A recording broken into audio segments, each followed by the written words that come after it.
Beaucoup ne savent pas que depuis 2012, à Kidal, on exploite de l'or. Où va l'or? Il n'y a aucune route à Kidal, ni à Gao, mais il y a une oligarchie à Bamako qui vit de ça. Quand l'essentiel va, il y a certains membres de l'oligarchie qui amènent l'or.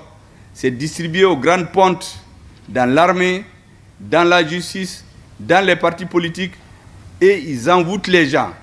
Réunion des partis, le monsieur V, il sort 1 million, tout le monde est content. Mais on ne sait pas où est-ce qu'il a pris l'argent. Donc nous sommes dit que cette camisole-là, il faut qu'on la détricote, mais de façon méthodique. Nous avons commencé par Takuba. Takuba, pour ceux qui ne savent pas, en Soré et en Tamashek, c'est le sabre pour diviser. Tous leurs mots là ont un sens. Si tu divises Menaka, l'armée malienne ne pouvait pas survoler Menaka. Quand on va, ils nous disent, ah, c'est les forces, c'est la zone d'entraînement nocturne de Takuba. Le Mali ne peut même pas payer des lunettes à vision nocturne. Beaucoup de pays ont écrit pour dire que leurs armées vont venir. Les Danois, les Portugais, les Hongrois, d'autres étaient dans le rang. Déjà, on a compris que ces messieurs-là, ils voulaient transformer Menaka en une zone d'entraînement de toutes les forces spéciales de l'Union européenne. Ce n'est pas pour lutter. Leurs forces spéciales vont venir là-bas dans le désert pour s'entraîner. Mais aucune lutte contre le terrorisme. On a gardé les papiers. Et puis les Danois ont pris leurs soldats, ils sont venus un jour parce que le Balabala leur a dit d'aller. Mais on a dit, mais qui vous a dit de venir? Quand c'est l'ancien président, Alain Fleni, on dit, mais l'ancien président, il n'est plus là. Et puis même s'il était là, quand on décide d'aller en France, vous avez l'invitation de vos parents. Mais après, il faut un visa. C'est écrit dans le texte que les opérations militaires doivent être coordonnées avec l'armée malienne. Qui vous a dit de venir? Ils n'ont pas de papier, on leur a dit de rentrer chez eux. Les Balabala leur a dit de ne pas rentrer. Mais on a fait du bruit. Le Parlement danois leur a dit que mais si les gens ne veulent pas que vous ayez chez eux, il ne faut plus rester. Ils ont pris le bagage. Les autres ont dit que Koulou est retenu Tuguni. Takuba Sara Alaka Hinala. L'étape suivante, c'était le G5 Sahel. G5 Sahel, c'est Mali, Burkina, Mauritanie, Niger, Tchad. Présidence tournante. Nous payons 400 millions par mois de cotisation. Le tour du Mali arrive. Un président d'un autre pays dit qu'il ne faut pas tenir une réunion au Mali, c'est un militaire qui est à la tête. Nous avons dit que c'est l'occasion est venue, on leur a dit, le président a dit, je vous donne une date. Si la réunion ne se tient pas, chacun va de son côté. La réunion ne s'était pas tenue, on a dit bye bye. Alaka Yafoma, Alaka Dairosuma. Et on a enterré G5 Sahel. Après, il est mort de sa belle mort d'ailleurs, parce que dès que le Mali est sorti, ça n'avait plus de sens. G5 est parti. On a dit maintenant Barkhane. Ils ont commencé à se préparer pour faire des affrontements avec nos militaires, casser nos hélicoptères et mettre le Mali en difficulté. Ils ne savent pas que nous, on fait de la politique. On a vu les gens de Gao. Les gens des M5 de Gao se sont organisés. On a dit aux militaires, aïe, Olabé, nous aussi, nous avons fait notre guerre, même si c'est avec la bouche. Les gens de Gao se sont levés une nuit. Barkhane a fui la nuit, c'est à la frontière du Niger qu'ils ont dit qu'il n'y a pas eu de passation. Tara, ils ont même oublié certains équipements militaires. Donc, Barkhane Tara, Aya Yorobla. Sinon, quand vous voyez la base, c'est la plus grosse base qu'ils ont fait. Ils n'ont pas prévu de quitter ici avant plusieurs décennies. C'est ça que les gens ne savent pas. Maintenant, Betara, c'est maintenant le grand Menitou. Moi, j'ai fait 2 mois. Je reçois des chefs de mission diplomatiques. Quand on finit, vous avez certains ont une technique. Ce qui veut dire, à l'essentiel, ils attendent quand vous finissez. Mais, là, il va partir ou non? Pour me tirer les verres du nez. Je lui ai dit, non, on attend que moi-même, je ne sais pas, on attend que notre ministre des Affaires étrangères parle. Mais moi, il savait ce qui se préparait. Pendant ce moment, le peuple est en train d'exiger le départ de l'aménagement. On faisait comme si on n'entendait rien. Mais chaque fois que le peuple parle, nous, on l'écoute tout. Seulement, ça dépend des moments. Et puis un jour, le président, grand stratège, a réuni ses principaux collaborateurs sur la question du départ de l'aménagement. Le résultat, c'est de leur demander de quitter notre pays immédiatement. On a dit, mais est-ce que ça c'est possible? Notre ministre a été dire ça à New York. Ils ont dit, hey, les Maliens là, ils font du bruit. Depuis 2018, il y a des pays africains qui ont demandé aux forces internationales de quitter. Eux, ils viennent départir sans délai. Nous, on n'a rien dit. Nous sommes venus, nous avons édicté les principes. Départ ordonné, coordonné, sécurisé par l'armée malienne. Ils ne savaient pas qu'on travaillait avec méthode. Ils pensaient qu'on allait venir pam pam pam, quand les Africains met leurs chemises là, ils dansent et puis ils font ce qu'ils veulent. Ils sont allés, ils disent qu'on va regretter. Ils ont fait le tour là-bas, que les Maliens sont trop belliqueux. Ils vont regretter cette décision. Ils sont allés se concentrer à Ber. Ils ont miné des soldats, nos soldats sont tombés. Moi, je connais les chefs qui sont tombés là-bas. Ils ont failli se décourager. Depuis cette période, beaucoup d'entre vous m'écoutent. Moi, je ne parle que de l'histoire. Pour galvaniser nos troupes, pour leur dire qu'ils vont perdre des batailles, mais on va gagner la guerre. Parce que la guerre est juste. Ça, c'est des messages qui sont comme des balles pour les militaires. Notre président, notre ministre de la Défense, la hiérarchie militaire a fait une combinaison tellement scientifique que nous avons pris Ber à leur insu. On a cassé les reins là-bas. Et maintenant, on s'apprêtait pour aller au nord. Qu'est-ce qu'ils font? Les services secrets, les pays qui les sponsorisent, s'organisent avec leurs services secrets. Ils disent maintenant il faut s'attendre, il faut s'attaquer aux civils. Comme ça, les 90% dont je vous ai parlé de la population, là, ils vont abandonner les 1% des dirigeants. On voit des journalistes, ah il faut la paix, vraiment il y a des gens trop belliqueux à la tête du Mali, on fait l'embargo sur Tombouctou. Ils détruisent le bateau Tombouctou. Ça c'est les services secrets, je vous le dis. À Gao, ils font révolter dans le camp pour que les gens du Nord se révoltent contre les dirigeants. Heureusement, nos populations n'ont pas cédé. J'ai à cette occasion félicité les populations du Nord.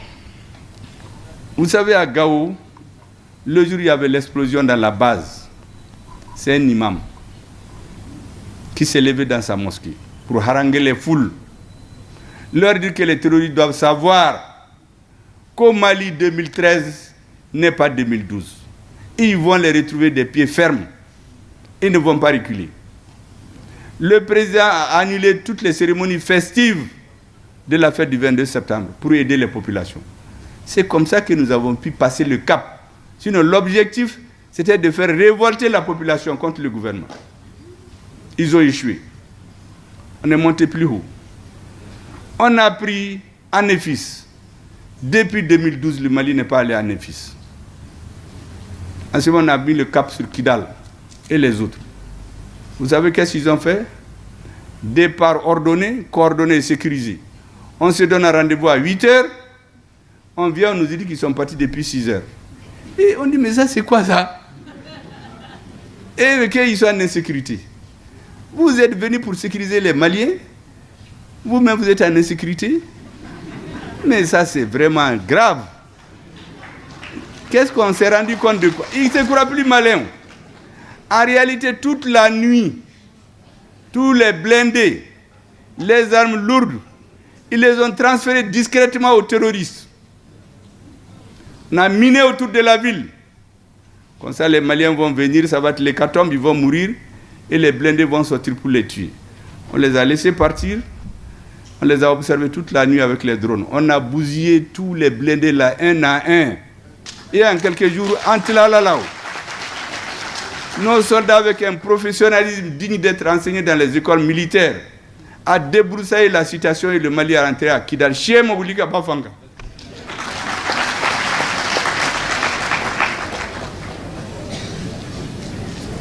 Après, nous sommes allés à Tessalit, à Gelhok, la ville martyre, où on a tué les Maliens. On l'a pris. En ce moment, nous nous sommes dit, on était dans la guerre. La guerre, c'est une minorité déterminée qui peut l'amener. C'était l'armée malienne et la haute direction du pays. Mais construire le Mali, c'est tout le monde. Construire la paix, c'est plus difficile. C'est en ce moment que le président a mis en place le comité intermalien, où nous devons tous nous parler, pour qu'aucun Malien ne se trouve encore exclu du Mali. Pendant qu'on était dans ça, les terroristes qui ont assumé les actes terroristes avec les services secrets étrangers, ils disent qu'ils s'appellent CSP. Ils vont dans les pays étrangers. Les retournent, ils viennent dans un pays voisin qui les héberge, qui crée une base pour eux et qui hypocritement dit qu'ils nous invitent. Nous avons dit accord là, accord d'Alger, accord de Ouagadougou, accord de Cécile, accord de Tougouni, accord de Kidal, accord de Menaka, accord de Gao, accord de Bintagungu, accord de Saboussiré, mais accord Chiteseka qu'on ne fera plus d'accord encore hors du Mali. Lorsque cela a été dit, ils ont commencé à nous baga. J'ai dit que mais vous ne nous connaissez pas. Et en ce moment, qu'est-ce qu'on a fait? Ils ont pris les chefs militaires, aller à la frontière avec ce pays-là pour nous fatiguer. Nous sommes occupés d'eux, on les a envoyés au repos éternel, comme notre ministre de la Défense sait le dire. Et dès que ça s'est fait, ils ont décidé de passer aux menaces, nous inviter. Et qu'est-ce qu'on fait? On commence d'abord par accueillir sans concertation ni notification préalable au plus haut sommet de l'État algérien des citoyens maliens subversifs et des Maliens poursuivis par la justice de notre pays pour actes de terrorisme. Donc tous ces terroristes-là, et certains dont ils pensent qu'on a peur d'eux, ils les invitent là-bas, le président les reçoit, on montre à la télé pour nous impressionner. Nous, on ne peut plus être impressionnés par des images comme ça. D'ailleurs, récemment, je crois que j'ai vu des exercices militaires à la frontière du Mali. J'ai dit, mais ça, c'est la danse des diables. Nous ne cherchons pas à menacer quelqu'un. Nous sommes un pays pacifique. Mais nous voulons qu'on nous respecte. Et d'ailleurs, les Maliens ont décidé, sur l'impulsion du président, d'inscrire en lettres d'or dans leur constitution, à l'article 34, que désormais, n'importe qui veut collaborer avec le Mali, tu es obligé de respecter les 3 principes. Respecter la souveraineté du Mali, respecter les choix stratégiques du Mali, respecter les intérêts du Mali. C'est dans la Constitution. Article 34. À partir de ça, nous avons dit maintenant, tous ceux qui ne sont pas dans cette logique-là, nous ne pouvons plus nous convenir. Parce qu'il faut respecter la constitution de chaque pays. Et mesdames et messieurs, ces terroristes-là qui sont organisés dans ces pays, on leur a fait des bureaux, ils agissent à visage découvert contre la sécurité nationale du Mali en toute impunité. La volonté des autorités algériennes de vouloir maintenir le régime des sanctions des Nations Unies concernant le Mali au cours du sommet des non-alignés s'est tenu à Ouaga le mois dernier, l'Algérie a voulu maintenir le régime des sanctions de l'ONU alors que tout le monde a demandé de lever. Quand ils se sont opposés, c'est notre partenaire stratégique qui a posé son veto. Et on a renvoyé dans l'air ces fameuses et maudites sanctions. Les sanctions ont été levées grâce au veto de la Russie.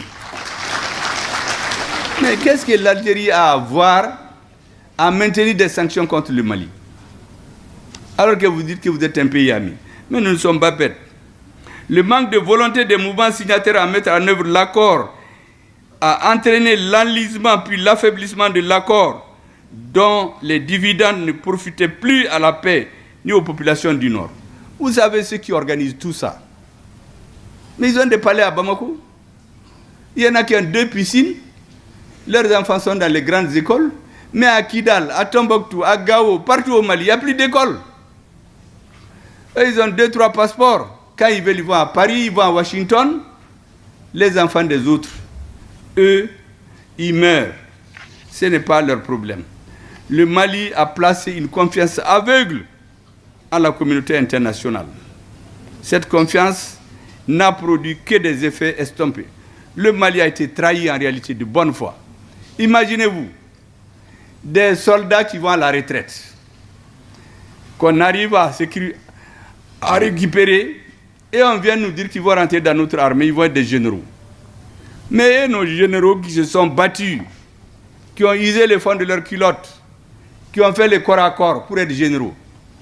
Comment un soldat qui n'a pas pu atteindre les grades pendant qu'il était dans l'armée, tu vas à la retraite et tu vas aller avec les terroristes et tu veux venir rentrer dans l'armée malienne. Mais nous avons dit que nous ne sommes plus dans ça. Ça, c'est terminé. Cette époque-là est révolue à jamais. Personne ne rentrera plus dans l'armée si vous ne l'avez pas mérité, si vous n'avez pas l'accord des chefs militaires. Avant, c'est les politiciens qui s'asseyaient dans une salle, ils faisaient des carreaux, mais X, à Blema, Kanye, Fima, Mani. Et puis...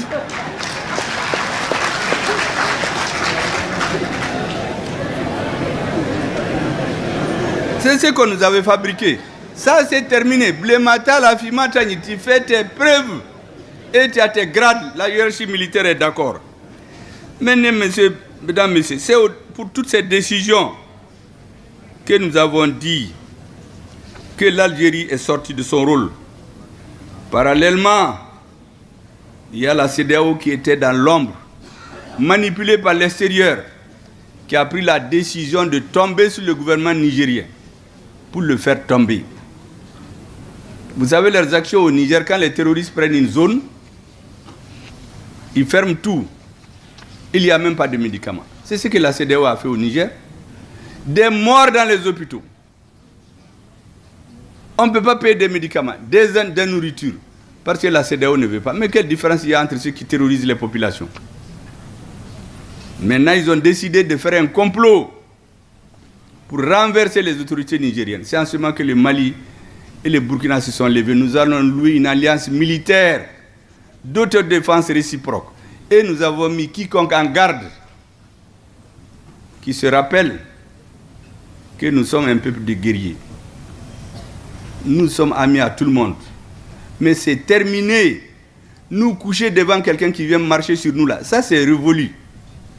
Et on a mis tout le monde en garde. Et quand certains ont voulu insister, nous avons dit qu'au-delà de l'alliance militaire, nous allons faire une alliance politique. Et on a décidé de sortir sans délai de la CEDEAO pour donner tout son sens à la création de l'AES qui a été décidée plus tôt. Parce que la CEDEAO était devenue une menace pour nos pays. C'est dans ces conditions que nous avons décidé de quitter. Et quand on a décidé de quitter, nos présidents ont tenu chacun son discours. Ces discours, je demande à la jeunesse, il faut les lire. Parce que ces dirigeants, leurs caractéristiques qui ne parlent pas beaucoup, ce sont des militaires. Le nôtre, il a fait presque la moitié de sa vie sur le terrain des opérations. Le ministre de la Défense, plus de la moitié sur le terrain des opérations. Le président du Conseil national du CNT, plus de la moitié de sa vie sur le théâtre des opérations. Le directeur des services de sécurité, plus de la moitié sur le théâtre des opérations. Donc c'est des hommes d'action. Ils n'ont pas peur de la mort. Mais il faut qu'ils aient des partenaires avec le peuple pour éclairer la route. Ils ont montré la voie. Au Burkina, la même chose. Au Niger, la même chose. Il appartient aux politiques, aux intellectuels, de théoriser leur conception et lui donner forme pour que demain, si pour une raison ou une autre, ils ne sont pas au pouvoir, cet héritage-là ne tombe pas. Qu'on sache que c'est dans la continuité qu'une nation se construit.